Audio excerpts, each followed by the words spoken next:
নমস্কার বন্ধুরা, তোমরা সবাই কেমন আছো? আমি ভালো আছি। চলে এলাম আরেকটি ভিডিও নিয়ে। সকাল সকাল দেখো আমাদের বাড়িতে পদ্ম ফুলের গাছটাতে কত সুন্দর পদ্ম ফুল উঠেছে, বেশ ভালো লাগছে দেখতে। আর এদিকে সকাল সকাল দেখছি বাড়িতে মাছ চলে এসছে, কারণ মেয়ে না স্কুলে খেয়ে যায়, তো তাই জন্য সকাল সকাল মাছটা নিয়ে নিলে একটু চিন্তামুক্ত থাকি, নইলে আবার বাজারে যেতে হয়, তখন খুব অসুবিধা হয়ে যায়। তো দেখলাম আজকে অনেক দিন বাদে পার্শে মাছ এসছে, তো তাই জন্য পার্শে মাছ নিলাম। আর কাতলা মাছও এসেছিল, দেখো কাতলা মাছগুলো কত বড় বড়, বেশ বড় সাইজের কাতলা। তবে আজকে একটু পার্শে মাছ নিলাম, যেহেতু অনেক দিন নেওয়া হয় না। আর এদের দেখো এই সাঙ্গপাঙ্গগুলো সব এসে রয়েছে। আর এর তো কোনো হেলদোল নেই, যে এর পেছন দিকে যে মাছ আছে এর কোনো হেলদোল নেই, এর মাছের প্রতি কোনো সেরকম নেশাও নেই, সেই জন্য সে উল্টো দিক হয়ে বিন্দাস ঘুমাচ্ছে। তো আমি তারপর মাছ নিয়ে চলে এলাম ওপরে, কারণ ওপরে বিছানাটা তুলতে হবে, তাই দরজাটা খুলে আস্তে আস্তে ওপরে ঢুকছি।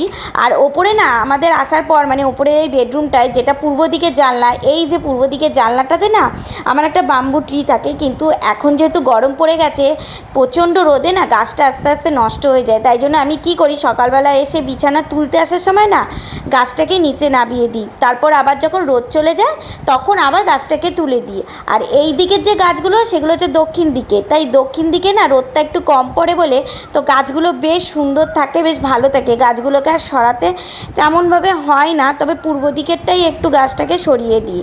ও মা, তারপরে এসে নিচে এসে দেখছি গ্যাস শেষ, তারপরে কি আর করবো, গ্যাসটাকে তারপরে খুলে আবার একটা নতুন গ্যাস লাগালাম। তারপরে বিস্কুটের ডাব্বাটায় দেখলাম বিস্কুট নেই বলতে আমার না বিস্কুট কিছুটা শেষ হওয়ার আগের থেকেই আমি একটা বিস্কুটের আর একটা প্যাকেট এনে রাখি, যেহেতু আমার ঘরে প্রচুর বিস্কুট খাওয়া হয়। মেয়ে সকালে বিস্কুট খায়, আমরা চায়ের সাথে বিস্কুট খাই। আর জানো তো এই বিস্কুটের ডাব্বাটা না বেশ অনেক বড়, আর আমি এই বড় ডাব্বাটা মেলা থেকে কিনেছিলাম, আমাদের উলবেড়িয়ায় রাসের মেলা থেকে, কারণ আমার বেশ মনে হলো এটার মধ্যে একসাথে অনেকটা বিস্কুট ধরবে, তাই জন্য এই ডাব্বাটা আমি কিনে এনেছিলাম। আর এদিকে তারপরে দেখলাম সকাল সকাল বাবুর টেস্ট হবে, কতগুলো টেস্ট ডাক্তার দিয়েছে, তো তার জন্যই টেস্ট করানো হলো। আর তোমরা কি শুনেছো যে আজকে নাকি ভূমিকম্প হয়েছে? আর এই ভূমিকম্পটা হয়েছে দক্ষিণ চব্বিশ পরগনার ক্যানিং আর মেদিনীপুরে। তবে এই ভূমিকম্পের মেন যে জায়গা সেটা হচ্ছে মায়ানমার। তোমরা কেউ কি শুনেছো? আমি কিন্তু এই মাত্র খবরে শুনতে পেলাম।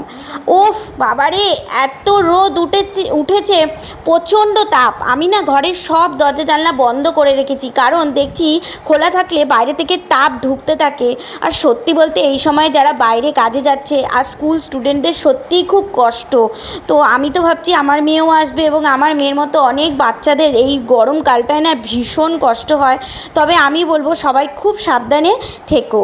আর তারপরে যা হয়, প্রতিদিন আমার রেকর্ডিং করতে হয়, ভয়েস ওভার দিতে হয়, তো তার জন্যই আমি ওয়ার্ড্রপ থেকে আমার ভয়েসের যেগুলো লাগে সেগুলোকে বার করছি। তো চলো ভিডিওটা আজকে এখানেই শেষ করছি। তোমাদের কেমন লাগলো আমাকে কমেন্ট করে জানিও। দেখা হচ্ছে তোমাদের সাথে নেক্সট ভিডিওতে। আজকের মতো এখানেই টাটা।